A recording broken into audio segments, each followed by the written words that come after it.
Hello student, নীতি ক্লাসরুমে তোমাদের সবাইকে স্বাগত। আজকে তোমাদেরকে দেখাবো ষষ্ঠ শ্রেণীর প্রথম পর্যায়ক্রমিক মূল্যায়ন থেকে ইতিহাস বিষয়ের মডেল কোশ্চেন নাম্বার 1 ও 2 নম্বর সেটটি।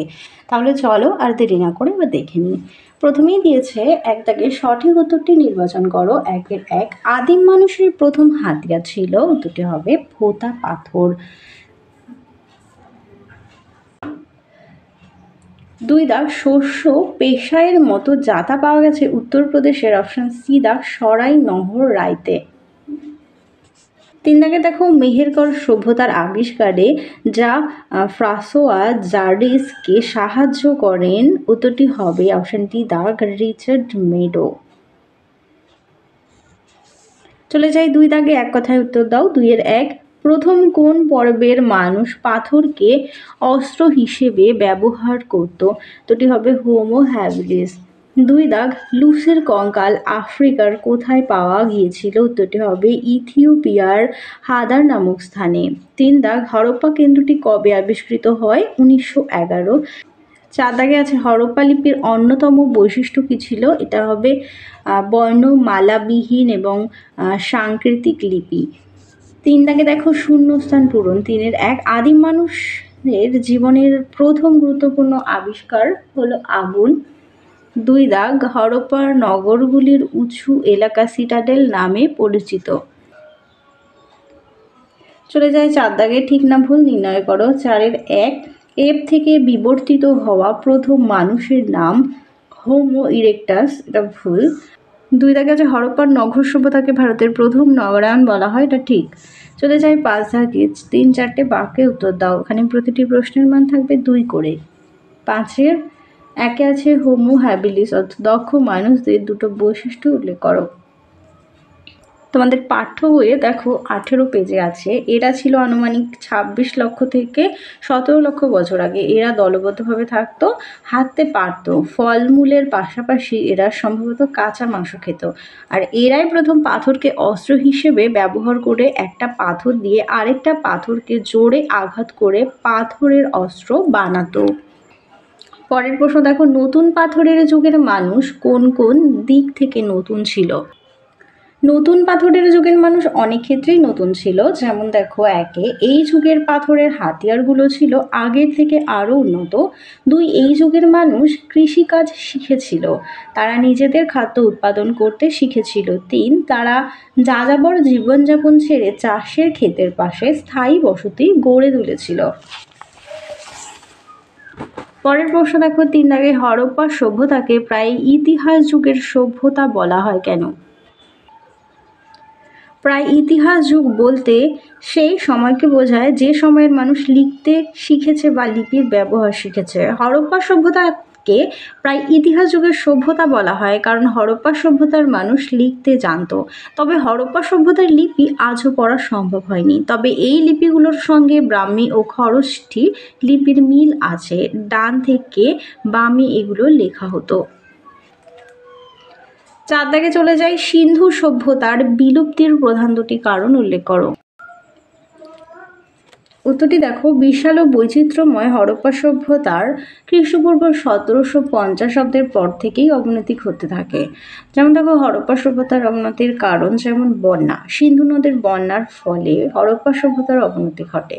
মহেঞ্জোদারোর প্রাচীরের গায়ে কাদার চিহ্ন দেখে বন্যার কথা বলা হয়। এরই পরে আছে অনাবৃষ্টি। খ্রিস্টপূর্ব 2200 অব্দ নাগাদ বৃষ্টিপাতের অভাবে হরপ্পা সভ্যতার কৃষি ব্যবস্থার সমস্যা সৃষ্টি হয়। অরণ্য ধ্বংস, হরপ্পা সভ্যতার ইট পোড়ানোর জন্য জ্বালানি হিসেবে প্রচুর কাঠ ব্যবহার করা হয়েছিল এবং কাঠের জন্য প্রচুর গাছ কাটার ফলে অনাবৃষ্টির পরিমাণ কমে গিয়েছিল।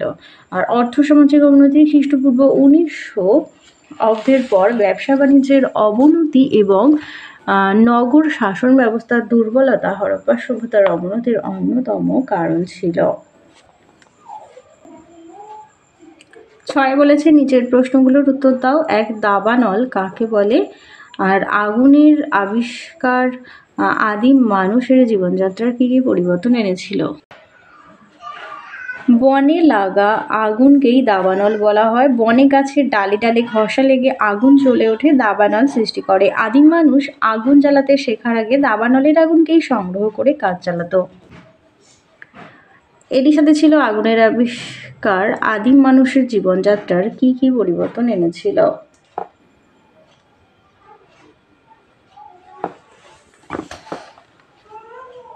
অভ্যাসের পরিবর্তন। আগুনের ফলে মানুষের অভ্যাস পরিবর্তন হলো। মানুষ কাঁচা খাওয়ার বদলে আগুন ঝলসে খাবার খাওয়ার অভ্যাস শুরু করেছিল। 2 আছে জন্তুর আক্রমণ মোকাবিলার পরিবর্তন। জন্তুরা আগুনকে ভয় পায়। আগুনের ব্যবহার জানার ফলে মানুষ বিভিন্ন জন্তুর আক্রমণের মোকাবিলা করার জন্য আগুনের ব্যবহার করে। শীতের মোকাবিলা পরিবর্তন। আগুনের ব্যবহার জানার ফলে আদিম মানুষ প্রচণ্ড শীতের হাত থেকে রক্ষা পাওয়ার জন্য আগুন জ্বেলে রাখত। 2 আছে মেহেরগড় সভ্যতার 3টি পর্বের সংক্ষিপ্ত বিবরণ দাও। দেখে নাও 3টি পর্বের বিবরণ রয়েছে।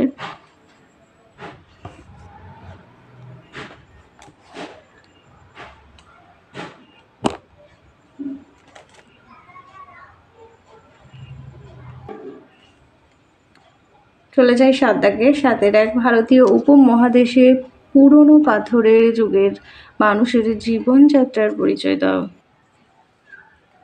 ভারতীয় উপমহাদেশের বিভিন্ন এলাকায় প্রাচীন প্রস্তর যুগের বা পুরনো পাথরের যুগের মানুষ ছড়িয়ে পড়েছিল। তার প্রমাণ পাওয়া গেছে কাশ্মীরের সোয়ান উপত্যকা, পাকিস্তানের পটোয়ার মালভূমি আর হিমাচল প্রদেশের শিবালিক পর্বত অঞ্চল।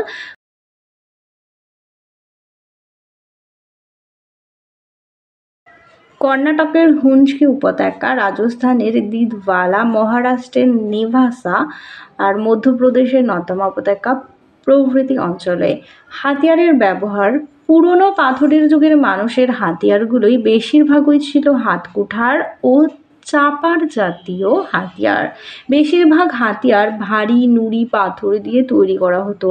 পরবর্তীকালে পাথরের হাতিয়ার তৈরির পদ্ধতির বদল হয়। হাতিয়ারগুলো ছোট, হালকা ও ধারালো হয়। ফলে এই সময় ভারী নুড়ি পাথরের হাতিয়ারের ব্যবহার কমতে থাকে।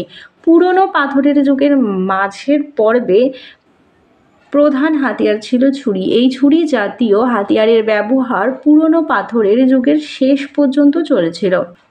এরপরে দেখো আছে খাবার জোগাড় করা। পুরনো পাথরের যুগের মানুষ নিজেরা নিজেদের খাবার জোগাড় করতে পারত না। তারা বনের পশু শিকার করে ও ফলমূল জোগাড় করে খেত। তারা দল বেঁধে পশু শিকার করত ও সবাই মিলেমিশে খাবার ভাগ করে খেত। তার মানে তখনও তারা কিন্তু রান্না করতে শেখেনি, কারণ সেই মুহূর্তেও তারা আগুনের ব্যবহার জানতো না। সেই জন্য তারা নিজেরা রান্না করে খেতে পারতো না। বনের পশু পাখি এবং ফলমূল সকলে মিলে দল বেঁধে সেটা খেত। এরপরে দেখো বসস্থান।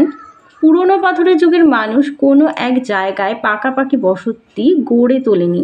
তার মানে তারা এক জায়গায় কখনোই বসবাস করতো না, নানান জায়গায় বসবাস করতো। কোনো কোনো সময় তারা প্রাকৃতিক গুহায় থাকতো, আবার তা না হলে খোলা আকাশের নিচেও দিন কাটাতো। 2 আছে হরপ্পা সভ্যতার কারিগরি শিল্পের পরিচয় দাও। হরপ্পা সভ্যতার অর্থনীতির একটি গুরুত্বপূর্ণ দিক ছিল কারিগরি শিল্প। হরপ্পা সভ্যতায় মাটি, পাথর, ধাতু প্রভৃতির কারিগরি শিল্প ছিল। যেমন দেখো মাটির কারিগরি শিল্প কি কি বানানো হতো, যেমন বাসনপত্র। হরপ্পা সভ্যতার উন্নত মাটির কারিগরি শিল্প ছিল। রোজকার ব্যবহারের জন্য মাটির পাত্র তৈরি করা হতো। সেগুলোকে আগুনে পুড়িয়ে শক্ত করা হতো। পাত্রগুলোর গায়ে লাল পালিশ ও উজ্জ্বল কালো রঙের নকশা করা হতো। হরপ্পার মাটি, থালা, বাটি, রান্নার বাসন, জ্বালা জাতীয় পাত্র তৈরি হতো। এরপরে দেখো ইট। কারিগরি শিল্পের মধ্যে ইট বানানো ছিল। হরপ্পা সভ্যতার অপর একটি গুরুত্বপূর্ণ কারিগরি শিল্প হলো ইট বানানো শিল্প। হরপ্পার কাদামাটি দিয়ে সমান মাপের ইট তৈরি করে সেগুলোকে রোদে শুকানো হতো। তারা আগুনে পুড়িয়ে পাকা ইট জরুরি ইমারত তৈরিতে ব্যবহার করত। এরপরে দেখো বয়ন শিল্প। হরপ্পা সভ্যতার সুতো কাটার যন্ত্রের সন্ধান পাওয়া গেছে। এই অঞ্চলের বয়ন শিল্পরা সুতি ও পশম দুই ধরনের বস্ত্র উৎপন্ন করত। ঋতুভেদে হরপ্পাবাসীরা পোশাক পরিধান করত। শিল্পীরাও তাদের কথা মাথায় রেখেই বস্ত্র উৎপাদন করত। এরপরে দেখো ধাতুর কারিগরি শিল্প। হরপ্পা সভ্যতার লোহার কোনো চিহ্ন পাওয়া যায়নি, কিন্তু তামা, ব্রোঞ্জ ও পাথরের তৈরি কুঠার, বর্শা, ধনুক আর প্রভৃতি মুসল প্রভৃতি অস্ত্র হরপ্পাবাসী ব্যবহার করত। তো তোমরা এগুলো মনে রাখবে যে হরপ্পা সভ্যতায় কিন্তু লোহার ব্যবহার মানে কোনো চিহ্ন পাওয়া যায়নি, সে সময় লোহার ব্যবহার তারা শেখেনি, এবং তামা, ব্রোঞ্জ, পাথরের ব্যবহার কিন্তু শিখে। এক্ষেত্রে মনে রাখা দরকার যে সিন্ধু সভ্যতার ঢাল, বর্ম, শিরস্ত্রাণ প্রভৃতি আত্মরক্ষামূলক অস্ত্রের কোনো সন্ধান পাওয়া যায়নি। গয়নার কারিগরি শিল্প। হরপ্পা সভ্যতার গয়না বানানোর জন্য সোনা, তামা, পাথর, হাতের তাঁত প্রভৃতি ব্যবহার করা হতো। নীল লাজুলি পাথর দিয়েও গয়না বানানো। এছাড়াও ভাস্কর্য শিল্প। হরপ্পা সভ্যতার অনেক ভাস্কর্যের নমুনা হচ্ছে লক্ষণীয়। ব্রোঞ্জের তৈরি নারী মূর্তি পাওয়া গেছে, আবার পোড়ামাটির তৈরি মূর্তি ও পশু পাখির মূর্তি বানানো, আর মূর্তিগুলো সম্ভবত খেলনা হিসেবে ব্যবহার করা হতো। শিল্প মানুষের রুচি, পছন্দ, মানসিকতার পরিচয় বহন করে। এই যুগে এই ধরনের শিল্পের বিকাশ মানুষের উচ্চ ভাবনার পরিচালক। এবার চলে যাই 2 নম্বর মডেল সেটে। দেখো 2 নম্বর মডেল সেটের প্রথমেই একের এক দাগে আছে আদিম মানুষের জীবনে প্রথম জরুরি আবিষ্কার ছিল আগুন। 2 দাগে আছে হরপ্পা সভ্যতার ঘরবাড়ি তৈরি হয়েছিল পোড়া ইট দিয়ে। 3 আছে ভীমবেটকা গুহা ভারতের কোন রাজ্যে অবস্থিত, সেটা হলো মধ্যপ্রদেশ। আর 4 আছে ইতিহাসের যে সমস্ত লেখা আজ পর্যন্ত পড়া যায়নি সেই সময়কে বলে ঐতিহাসিক যুগ। 5 আছে ভারতীয় উপমহাদেশে প্রথম গ্রামকেন্দ্রিক সভ্যতা হবে মেহেরগড় সভ্যতা। চলে যায় 2 ক স্তম্ভের সঙ্গে খ স্তম্ভ মেলাও। কর্ণাটকের সঙ্গে হবে হোমসগি, আর কৃষিকাজ হবে নতুন পাথরের যুগ, আর হরপ্পার শিলমোহর হবে মেসোপটেমিয়া। চলে যায় 3 দাগে নিচের প্রশ্নগুলো পূর্ণ বাক্যে উত্তর দাও। 1 দাগে আছে মস্তিষ্কের আকার অনুযায়ী আদিম মানুষের ভাগগুলোর নাম লেখো। দেখে নাও তোমাদের পাঠ্য বইয়ের 18 পেজে মূলত মস্তিষ্কের আকার থেকেই সেই ভাগাভাগি করা হয়। যেমন দেখো এপ থেকে মানুষ যেটি হয়েছিল সেটির নাম হচ্ছে অস্ট্রালোপিথেকাস, আর দক্ষ মানুষ যেমন হচ্ছে হোমো হ্যাবিলিস, আর সোজা হয়ে দাঁড়াতে পারা মানুষ হোমো ইরেক্টাস, আর বুদ্ধিমান মানুষ হবে হোমো সেপিয়েন্স। পরের প্রশ্নটি দেখো, আগুনের আবিষ্কারের 2টি সুবিধা লেখো। 1 নম্বর লিখবে প্রচণ্ড শীতের হাত থেকে রক্ষা। আদিম মানুষ আগুন জ্বেলে তার তাপ নিয়ে প্রচণ্ড শীতের হাত থেকে রক্ষা পেত, আর জীবজন্তুর আক্রমণ থেকে রক্ষা। সব প্রাণী আগুনকে ভয় পায়। আদিম মানুষ আগুন জ্বালাতে শেখার পর আগুন দিয়ে অন্য জীবজন্তু আক্রমণে মোকাবেলা করত। 3 দাগে দেখো একটি সভ্যতা হতে গেলে তার কি কি বৈশিষ্ট্য থাকা উচিত বলে তুমি মনে করো। বুদ্ধি আর পরিশ্রমের জোরে আদিম মানুষ সভ্য হয়ে উঠত, তবে সভ্যতা তৈরি হতে গেলে আরও কতগুলো বিষয় থাকতে হবে, যেমন গ্রাম ও নগর থাকতে হবে, নিয়ম ও শাসন ব্যবস্থা থাকতে হবে, শিল্প ও স্থাপত্য থাকতে হবে, লিপিমালার ব্যবহার জানতে হবে। পরের প্রশ্ন চলে যাই 4 দাগে। নিচের প্রশ্নগুলোর সংক্ষিপ্ত উত্তর দাও। 4-এর 1, আদিম মানুষ যাযাবর ছিল কেন? আদিম মানুষ ছিল যাযাবর, তারা বিভিন্ন জায়গায় ঘুরে ঘুরে দিন কাটাতো, তাদের কোনো এক জায়গায় পাকাপাকি বসতি ছিল না। যাযাবর জীবনযাপনের কারণ দেখো খাদ্য সংগ্রহে। যাযাবর জীবনযাপনের কারণ দেখো 1 নম্বর হচ্ছে খাদ্য সংগ্রহ। আদিম মানুষ নিজেদের খাবার নিজেরা বানাতে পারতো না, তারা বন জঙ্গল থেকে খাবার সংগ্রহ করে খেত, সেই জন্য তাদের কিন্তু এক জায়গায় বসতি স্থাপন ছিল না। আর শিকার এবং ফলমূল জোগাড়। আদিম মানুষ শিকার করেও ফলমূল জোগাড় করে খাবারের চাহিদা মেটাতো, আর এই শিকার ও ফলমূলের খোঁজে তাদের বিভিন্ন জায়গায় ঘুরে বেড়াতে হতো। পরের প্রশ্ন, মেহেরগড় সভ্যতার সময় অনুযায়ী বিভিন্ন পর্যায়গুলি লেখো। দেখো এখানে 3টি পর্যায় আছে, প্রথম, দ্বিতীয় এবং তৃতীয়। পরের প্রশ্ন দেখো 2 দাগে আছে মেহেরগড় সভ্যতার সময় অনুযায়ী বিভিন্ন পর্যায়গুলি লেখো। যেখানে ওখানে 3টি পর্যায় ছিল মেহেরগড়ের।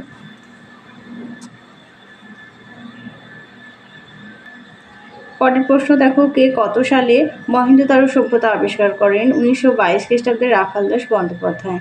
4 আছে হরপ্পা সভ্যতা কত দূর পর্যন্ত বিস্তৃত ছিল?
এরপরে চলে যায় 6-এর এক দাগে আছে প্রাচীন ভারতীয় উপমহাদেশে আদিম মানুষের জীবন কেমন ছিল আলোচনা করো।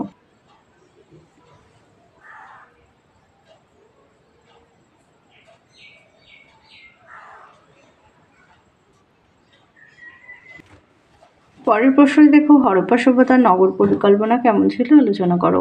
দেখে নাও হরপ্পা সভ্যতার নগর পরিকল্পনা।